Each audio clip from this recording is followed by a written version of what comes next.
Je comprends pourquoi, Robin, tu as appelé une Brésilienne optimiste pour venir modérer cette table. Merci beaucoup Jean-Baptiste et merci beaucoup François. Voilà, je ne vais pas tomber à la tentation de vous opposer l'un à l'autre dans cette table, parce que je pense que effectivement, je crois profondément, peut-être une croyance il existe une forte complémentarité dans vos expertises respectives et votre expérience en tant que médecin et en tant que patient spectateur, acteur, pardon. En fait, en pensant à conflit d'expertise, il y a moi je suis brésilienne, mais j'ai une admiration très forte pour Edgar Morin, et lui disait qu'en fait un des grands défis du XXIe siècle, c'est d'être capable en fait de relier les connaissances. Et ça fait 20 ans que j'avais lu un livre, ça fait pas 20 ans que j'ai lu, mais il a écrit, et c'est vraiment une source de sa pensée, et qu'au fait, donc j'ai repris une petite citation pour aujourd'hui, pour la partager avec vous, que nous sommes dans une époque de connaissances aveugles, où nous savons beaucoup de choses en détail, mais nous sommes très défaillants pour comprendre l'ensemble. Et il nous manque effectivement, en tant que citoyens, avec nos singularités et nos différentes expertises, effectivement des méthodes pour essayer de se parler et pour penser à l'innovation sociale. Je suis vraiment fascinée par tout ce que tu nous as dit du Living Lab, et je pense que c'est une partie de la réponse. Je crois moins en ton pessimisme, François, ton pessimisme joyeux. Et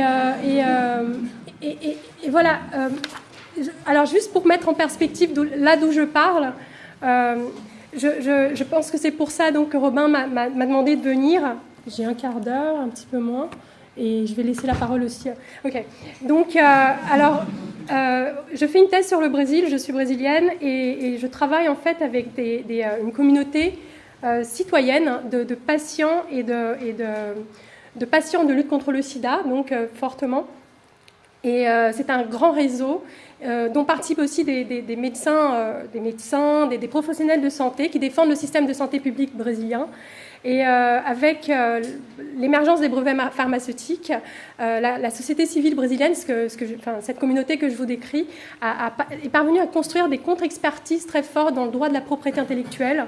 Donc aujourd'hui, nous avons beaucoup de problèmes vis-à-vis de l'accès aux médicaments, et nous avons, par le partenariat et le travail conjoint de pharmaciens, de patients, de médecins, de la communauté de la santé publique, à travailler ensemble autour d'expertises très pointues. Et je crois que le besoin, en fait, nous mène à être créatifs et à collaborer ensemble. Et je pense que c'est un effet accélérateur aussi. Et c'est vrai qu'en venant en France, j'ai eu un ressenti que, en fait, lorsque je parlais du Brésil, il y avait toujours une perspective que, en fait, les Français n'arrivaient pas à voir le problème pour eux-mêmes.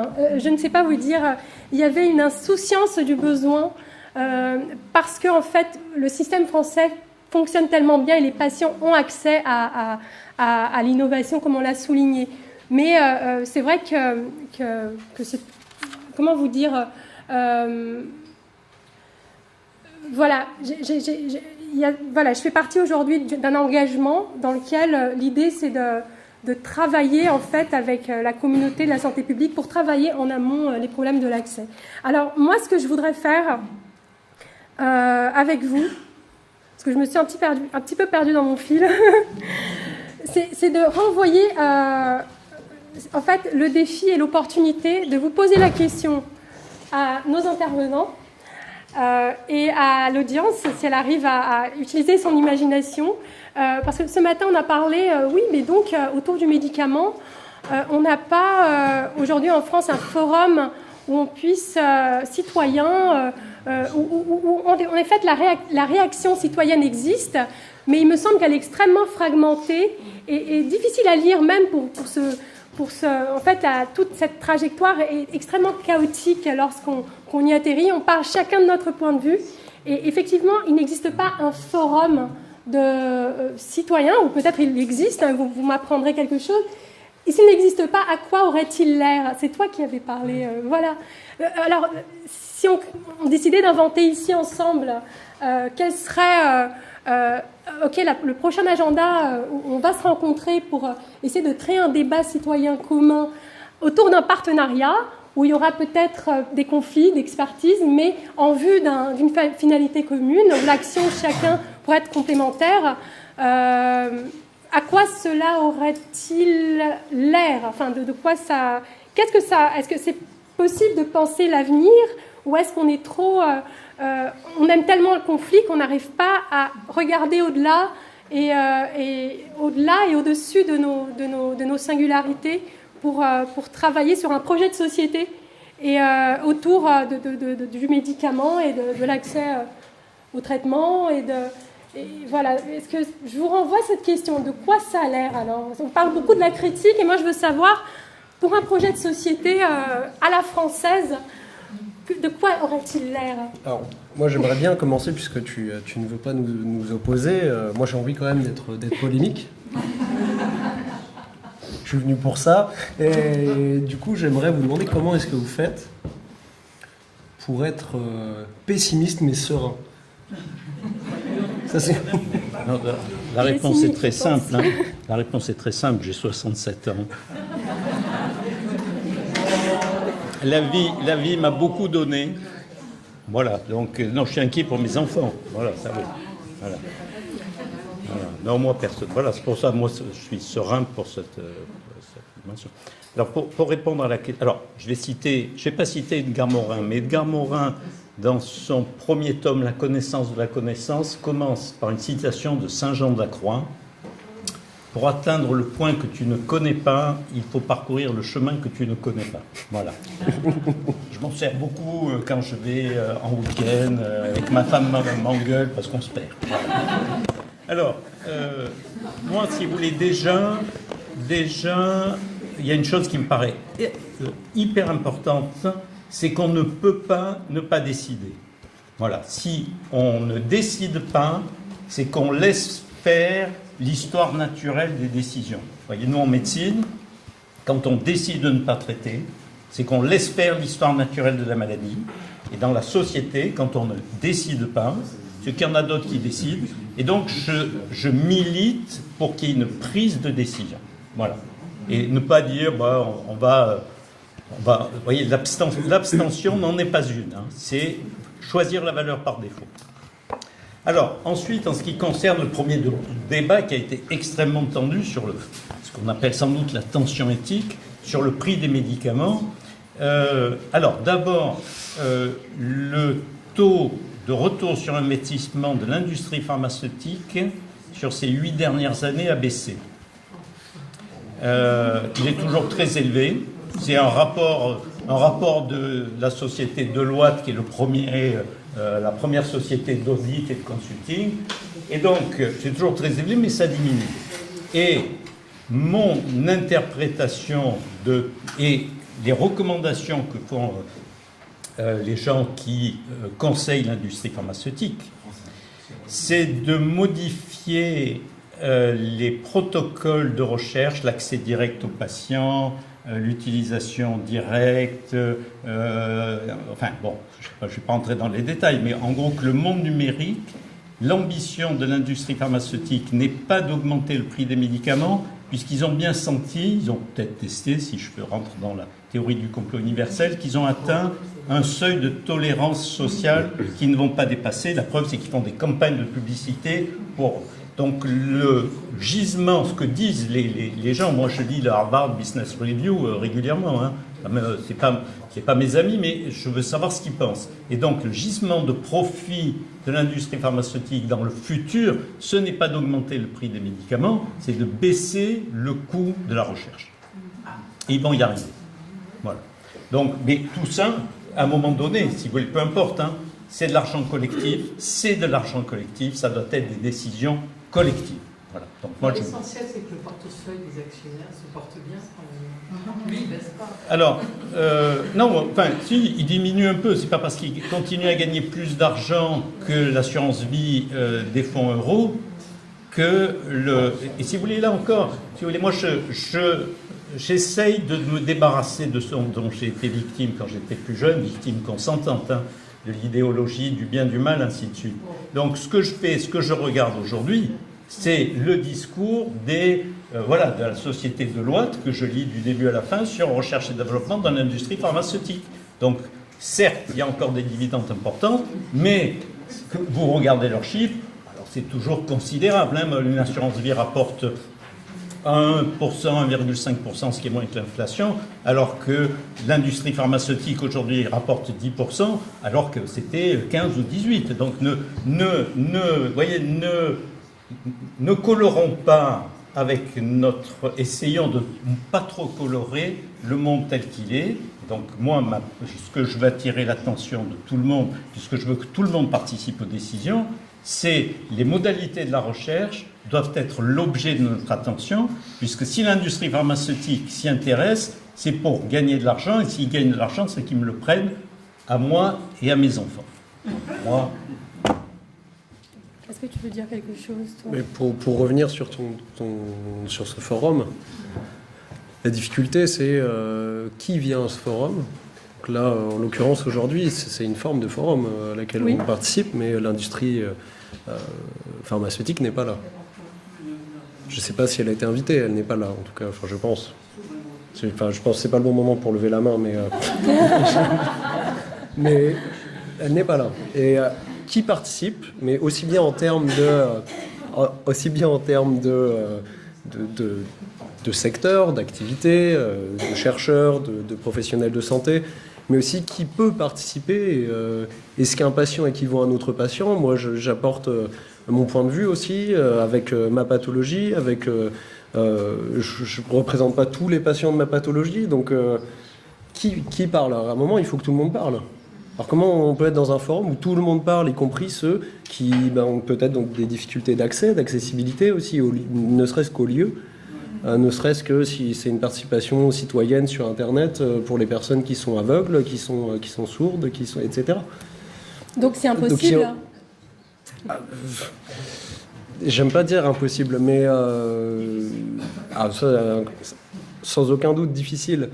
Le problème, c'est qu'à un moment, il faut des représentants. Sont-ils représentatifs ? Voilà, il y a beaucoup de questions derrière. Et aucun point idéalement, d'action. Je suis désolé de briser tes rêves, mais c'est à un moment, il y a des compromis à faire, même dans un forum qui se veut le plus large possible. C'est probablement impossible, le terme à utiliser quand même, mais il faut trouver le meilleur compromis pour que la représentation soit la meilleure possible, que ceux qui ne se sentent pas représentés soient quand même présents aussi. Bon, voilà. Mais tant qu'on ne paiera pas les médicaments de notre poche, est-ce qu'une telle chose est envisageable ? Enfin, je ne sais pas comment ça se passe au Brésil, tant que la collectivité sociale nous exonore de certains frais, on ne se rend pas compte de ce que les choses coûtent réellement. Est-ce qu'on est sensibilisé à participer à un des résultats ? J'ai une réponse à ça. J'ai une réponse à ça, c'est la théorie de l'assurance. On oppose l'assurance santé et l'assurance des biens, d'automobile, accidents, ainsi de suite, par le fait que dans l'assurance santé, le coût du sinistre n'est pas déterminé par la personne elle-même. C'est-à-dire que ce qui détermine le coût de la prise en charge d'une personne sont les bonnes pratiques médicales. Donc, si vous assurez votre maison, donc dans la théorie de l'assurance santé peut être considérée comme différente. Ensuite, cette socialisation du financement, elle vient encore. Je vous ai parlé de la peste, c'est très clair, parce que les riches, quand leurs voisins pauvres avaient la tuberculose, ils attrapaient la tuberculose. Donc, les maladies qui ont prédominé dans le monde et qui ont formaté notre manière de comprendre qu'est-ce qu'une maladie, c'est quoi un traitement, c'est quoi la guérison? Ce sont les maladies contagieuses. Et donc, dans le cas de maladies contagieuses, la société a un intérêt cynique à assurer un financement collectif. Plus, ce que j'espère aussi, c'est que la valeur de solidarité pour un bien qui est très particulier, qui est la santé, puisque la santé est un bien particulier, puisque c'est un préalable à votre vie sociale. Donc, quand vous voyez, si vous ne pouvez pas participer aux travaux des champs, et ainsi de suite. Donc, derrière tout ça, il y a une rationalité. Et dernier point, les gens qui ont pensé l'assurance maladie, de temps en temps, on se dit, mais ils avaient une préscience. Ils avaient inventé quelque chose qui s'appelait le ticket modérateur, et ils avaient inventé l'exonération du ticket modérateur. Et donc, votre argument qui est de dire peut-être que si les gens avaient une conscience plus aiguë des coûts réels, ça ferait une sorte d'autorégulation, ben, c'était l'objet du ticket modérateur, mais en même temps, pour des maladies jugées très sérieuses, importantes, etc., il y avait l'exonération du ticket modérateur. Et quelque part, je ne vais pas rentrer dans ce débat, mais les mutuelles complémentaires, leur place dans le système rendent les choses un petit peu plus compliquées. Il y a des systèmes aussi où les gens payent. Donc, je voudrais... Salomon. Je voudrais vous décevoir. Dites-moi. Si vous avez 67 ans, j'en ai 86. Donc quand vous êtes né, j'étais déjà étudiant dans cet hôpital. Eh bien, je ne suis pas serein. Donc si vous croyez que la sérénité va croître avec les années nombreuses, j'espère, qu'il vous reste à vivre, méfiez-vous. Alors vous avez dit quelque chose avec lequel je suis assez en désaccord. Vous avez dit, quand il s'agit de demander de l'argent pour la recherche sur le cancer, les patients et les médecins marchent la main dans la main. Eh bien, là aussi, je crois que je ne suis pas d'accord. Parce que j'ai fréquenté pendant 30 ans un bonhomme qui s'appelait Jacques Rosemary. Et avec l'argent qu'il collectait, il pourrissait la pensée de beaucoup de gens autour de lui qu'il achetait pour en faire ses subordonnés. Et je vais vous en apporter une preuve matérielle en retournant vers l'autre intervenant, ce monsieur qui a une mucoviscidose. Pour un type qui a une mucoviscidose, vous êtes plutôt bien. J'essaye de faire semblant le plus possible. Oui, non. Il se trouve qu'une des mauvaises actions de Rosemary, parmi d'autres, c'était de faire travailler les gens sur autre chose que le cancer, ou plus précisément, de consacrer de l'argent à autre chose, y compris la mucoviscidose. C'était la grande époque où l'on croyait que la thérapie génique allait guérir les malades atteints de mucoviscidose. Et à ce moment-là, il y a eu, je ne sais pas si ça vaut encore quelque chose, c'était il y a 25 ans, une découverte extraordinaire d'innovation, faite par un chercheur australien. Ça consistait à dire aux patients qui avaient une mucoviscidose et qui devaient faire leur toilette bronchique tous les jours, faites-la avec du sérum salé hypertonique. Le sérum salé hypertonique, pour ceux qui ne savent pas, c'est de l'eau salée, tout simplement. Alors ça, c'était innovant, parce qu'il semble que ça a beaucoup aidé les gens à faire leur toilette bronchique. Et que la thérapie génique reste aujourd'hui le même échec qu'il y a 20 ans pour ce qui concerne cette maladie. Donc, je crois que les schémas sont trop simples, tels que vous les avez présentés, et vous êtes là pour illustrer quelque chose qui est qu'une maladie monogénique, c'est-à-dire la maladie la plus simple, celle qui devrait être accessible aux traitements les plus rationnels, les plus fondés sur la biologie, est une maladie qui a fait des progrès parce qu'on a appris aux enfants à faire la toilette de leurs bronches, et pas parce qu'on savait quelle était la structure du gène qui était altérée, ni celle de la protéine qui était modifiée. Alors ça mérite qu'on réfléchisse en disant, très bien, tirons du passé une expérience pour le présent. Eh bien, moi je fais une conclusion hâtive, donc fautive. Méfiez-vous quand on vous parle de médecine de précision. C'est qu'on essaie de vous embobiner dans quelque chose d'incompréhensible et qui permettra de faire toutes les turpitudes qu'on a évoquées depuis ce matin.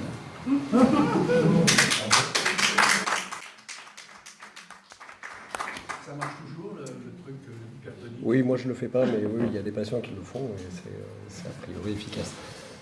Ceci dit, quand je parlais tout à l'heure d'Orkambi, typiquement, c'est un traitement qui a un impact au niveau moléculaire et qui permet finalement l'expression de la protéine qui n'est pas normalement exprimée ou qui est moins exprimée selon les cas. Les données sur la survie sont-elles démontrées? Alors comme on est passé chez l'humain, il y a de fortes chances que oui. La mucoviscidose, il serait mort depuis 10 ans. Non, avec le nouveau médicament, ça. Et l'essai, on est en phase d'autorisation temporaire d'utilisation. Par contre, j'ai pas été voir les papiers. C'est ça qu'il faut voir. Et en fait, ce qui est intéressant, c'est que je connais des patients chez qui l'effet est très puissant, et d'autres chez qui, c'est mon cas, hein, je fais partie des personnes qui ont les mutations qui permettent d'accès, parce que dans la mucoviscidose, il y a plusieurs formes de mutations. Et j'ai eu accès à ce traitement et je l'ai essayé. Chez moi, il n'a pas été efficace. Chez d'autres, il est extrêmement efficace. Il y a des patients qui disent qu'ils ont... probablement, ils ont permis de faire reculer la maladie de plusieurs années. Ils ont eu un gain en termes respiratoires énorme. Alors là, ça devient compliqué parce que la HAS a donné un résultat de son évaluation qui est mitigé, forcément, parce qu'il y a des patients chez qui ça ne marche pas et d'autres chez qui ça marche très bien. Et ça pose la question, est-ce qu'on doit encore compartimenter après les patients entre ceux qui sont répondants et ceux qui ne sont pas répondants, sur quels critères voilà. Mais il y a un impact quand même de ces nouveaux traitements aussi. Bien sûr.